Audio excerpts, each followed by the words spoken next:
یا جو پاورز اللہ تعالیٰ نے رکھی ہیں ان کے بارے میں جان رہے ہیں ہم، تو انسان اور اللہ کے درمیان جو بھی حجاب ہے یا وہ انسان کے اور اللہ کے درمیان جو پردہ ہے وہ انسانی دماغ ہے، برین ہے، ہیومن برین جو ہے وہ اللہ اور انسان کے درمیان جو ہے وہ ایک حجاب ہے۔ اب اس دیوار کو جو ہٹانے کے لیے یا اس دیوار کو کیسے ہٹا سکتے ہیں ہم، صرف اور صرف اللہ کے ذکر اور خداوند تعالیٰ کا جو ہے یاد، یہی اس دیوار کو، پردے کو ہٹا سکتی ہے، یعنی قرب الہی۔ اور جب یہ دیوار ہٹ جاتی ہے تب جو ہے ہر بندہ بندی جو ہے مومن وہ اللہ تعالیٰ کے روبرو آ جاتے ہیں، تو حقیقت کے سامنے آ جاتے ہیں۔ یعنی فرشتوں سے پھر رب نے کہا کہ وَنَحْنُ نُسَبِّحُ بِحَمْدِكَ وَنُقَدِّسُ لَكَ، تو فرشتے جو ہیں وہ اللہ سے کہہ رہے ہیں کہ ہم تیری حمد کے ساتھ تیری تسبیح بیان کرتے ہیں، ٹھیک ہے۔ تو اب یہاں فرشتوں سے مراد یعنی انسان میں پائی جانے والی جو فرشتوں کی صفات ہیں اور صاف مختلف ایٹریبیوٹس، جن کا ذکر پہلے بھی میں کر چکا ہوں کہ اللہ تعالیٰ نے آدم علیہ السلام کو اپنے ناموں کے جو ناموں میں صفات ہیں ان کا علم جو ہے وہ سکھا دیا۔ اب مزید گہرائی میں اگر جائیں تو انسانی جسم کے اعضاء جو ہیں قدرت کا وہ فطری قانون ہے جو اس نے پوری کائنات میں ہر ایک مخلوق پہ اور پھر ہر ایک وجود پہ لاگو کر رکھا ہے۔ اس قانون کے تحت ہر شے کام کر رہی ہے دنیا میں، کائنات میں، اس قانون کے مطابق ہر شے جو ہے وہ چل رہی ہے پروسیس میں۔ انسان کو ایک مخصوص اختیار دینے کے باوجود اللہ تعالیٰ نے جو انسان کو دماغ استعمال کرنے کا اختیار دیا ہے، اس کے ساتھ ساتھ اللہ نے انسان کو اپنے وجود پہ یعنی باڈی پہ کوئی اختیار نہیں دیا۔ انسان کو مطلب اپنے قد پہ، اپنی شکل پہ، اپنے کلر پہ، رنگ پہ اور جسم میں ہونے والی تبدیلیاں ہیں، نشو و نما، اس پہ کوئی اختیار نہیں ہے انسان کا۔ ہر قانون قدرت کا جو اللہ کی تسبیح کی طرح جاری ہے انسان پر بھی اور کائنات پر بھی۔ تو رب تعالیٰ جیسے کہہ رہا ہے لَلشَّمْسُ يَنبَغِي لَهَا أَن تُدْرِكَ الْقَمَرَ وَاللَّيْلُ سَابِقُ النَّهَارِ وَكُلٌّ فِي فَلَكٍ يَسْبَحُونَ، نہ سورج کی مجال ہے کہ وہ چاند کو پکڑے اور نہ ہی رات دن سے پہلے آ سکتی ہے۔ تو یہ اللہ تعالیٰ اپنے قانون کی جو پابندی ہے اس کے بارے میں بتا رہا ہے، جو چیزیں وہ اللہ تعالیٰ نے کائنات میں اس میں بنائی وہ کیسے اس کے قانون کے مطابق چل رہی ہیں۔ اللہ تعالیٰ اس کی جو ہے وہ یہاں پہ تصدیق کر رہا ہے اور بتا رہا ہے کہ کسی کی بھی مجال نہیں ہے وہ اپنے قانون سے ادھر ادھر ہو جائے۔ تو ہر ایک آسمان پہ جو ہے وہ تیرتا پھر ہے۔ وَلَن تَجِدَ لِسُنَّتِ اللَّهِ تَحْوِيلًا، اور تو اللہ کے قانون میں کوئی تبدیلی نہیں پاؤ گے۔ تو اب نہایت باریکی سے یہاں پہ ایک اور آیت پہ غور کریے گا کہ وَإِذْ قَالَ رَبُّكَ لِلْمَلَائِكَةِ إِنِّي جَاعِلٌ فِي الْأَرْضِ خلیفہ، اور جب اللہ تعالیٰ نے یا تیرے رب نے کہا کہ میں زمین پر ایک خلیفہ بنانے والا ہوں، تو اللہ نے کہا اور فَإِذَا قَضَىٰ أَمْرًا فَإِنَّمَا يَقُولُ لَهُ كُن فَيَكُونُ، بس وہ جب کسی امر کا فیصلہ کر لیتا ہے یا رب تعالیٰ جب کسی کام کا فیصلہ کر لیتا ہے تو صرف یہی کہتا ہے کہ ہو جا تو وہ ہو جاتا ہے۔ تو اللہ نے کہا کہ میں نائب بنانے والا ہوں، تو بس پھر بن گیا، پھر اس کے اوصاف بنا دیے گئے، یہ ایسے ایسے فنکشن کریں گے، اور ہاتھ، پیر، جسم، حواس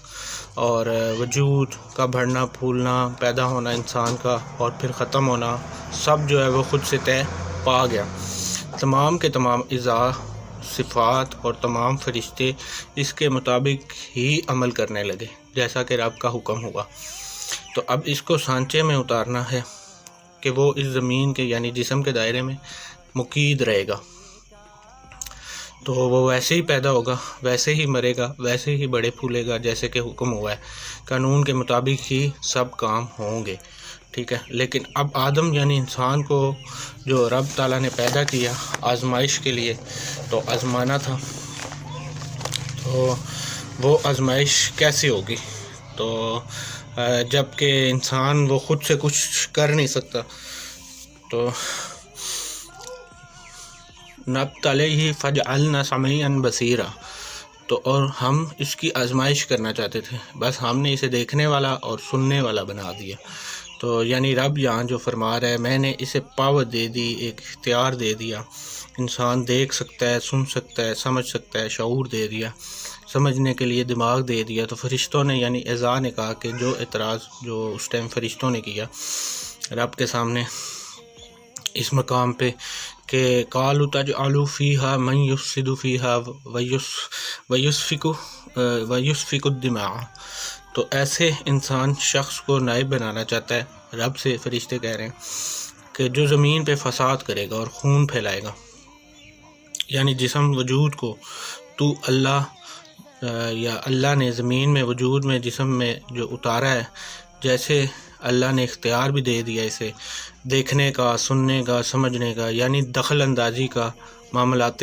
زندگی میں یا دنیاوی زندگی میں دخل اندازی کا جو اختیار دے دیا یہاں رب نے، اس سے مراد فرشتوں کا ہے. تو پھر اعزاز صفات جو تیری حمد و ثنا جو بیان کر رہی ہوتی ہیں، یا اعزاز جو ہمارے ہیں یا ہماری صفات ہیں جو وہ اللہ کی حمد و ثنا میں جو لگے ہوئے ہیں، فرشتوں کی جو صفات ہم میں پائی جاتی ہیں، تو تیرے یعنی اللہ کی قدرت کے قانون کے مطابق جو چل رہی ہے، تسبیح کر رہے ہیں اعزاء اور صفات. تو اب یہ انسان تو ہمیں اپنی مرضی سے استعمال کرے گا، ٹھیک ہے، یہ اپنے مقررہ اختیار میں ہمیں دائیں لے جائے یا بائیں لے جائے تو یقیناً یہ بندہ فساد ہی پھیلائے گا. تو یہ فساد مچا بھی کیسے، وہ آگے دیکھتے ہیں کہ وَإِذْ قُلْنَا لِلْمَلَائِكَةِ اسْجُدُوا آدَمَ فَاسْجُدُوا وَإِلَّا إِبْلِيسَ أَنِّي وَاسْتَكْبَرَ وَكَانَ مِنَ الْكَافِرِينَ. تو یہ فساد کیسے مچا، جس کے بارے میں فرشتوں کو ڈر تھا، اور وہ انہوں نے اپنا جو ہے اللہ کو اس کے بارے میں بات بھی کی اور پوچھا بھی کہ یہ فساد پھیلائے گا. اور پھر اللہ نے فرشتوں سے کہا کہ آدم کو سجدہ کرو، ٹھیک ہے، اس آیت میں جو رب تعالیٰ کہہ رہے ہیں کہ آدم کو سجدہ کرو، تو فرشتوں نے سجدہ کیا، ٹھیک ہے. باقی ایک جو ابلیس نے جس نے انکار کیا اور تکبر کیا اور کافروں میں سے ہو گیا. اب یہاں جو میں واضح کرنا چاہتا ہوں یا سکھانا اور بہن بھائیوں کو جو علم میں روحانی فیض دینے کی جدوجہد میں ہوں میں، وہ یہ غور طلب بات جو پہلے ہے اور لازمی ہے کہ ابلیس جسے ہم آج ماڈرن علم و نالج کے مطابق جو ہے لوسیفر کے نام سے بھی جانتے ہیں اور ڈیول کے نام سے بھی جانتے ہیں، اب یہ ابلیس جو ہے یہ جنوں میں سے ہے، ٹھیک ہے. اور حکم جب ہو رہا ہے فرشتوں کو، صفات کو، ایٹریبیوٹس کو کہ انسان کو سجدہ کرو،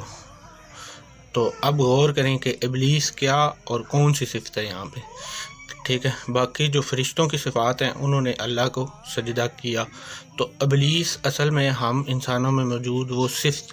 یا وہ کوالٹی، وہ اختیار، آرڈر ہے، وہ اعزاء یا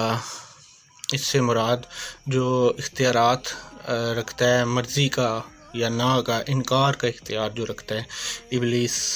کی صفت ہے جو ہم میں، یعنی انکار، صاف صاف انکار کرنے کا اختیار، جسے ہم آپ بہن بھائی دماغ کا ایک پہلو بھی یا این اسپیکٹ آف مائنڈ بھی ایک پہلو کہہ سکتے ہیں. تو یہاں میرے جو ابلیس کو سمجھانے یا ابلیس کو سمجھنے کے لیے آپ کو جو میں بات بتا رہا ہوں، صفت جو ہے وہ انسان میں پائی جانے والی ابلیس کی صفات ہیں. تو اختیار کی جو انکار کی جو صفت ہے، جس نے اختیار پاتے ہی پہلے ہی دن اللہ کے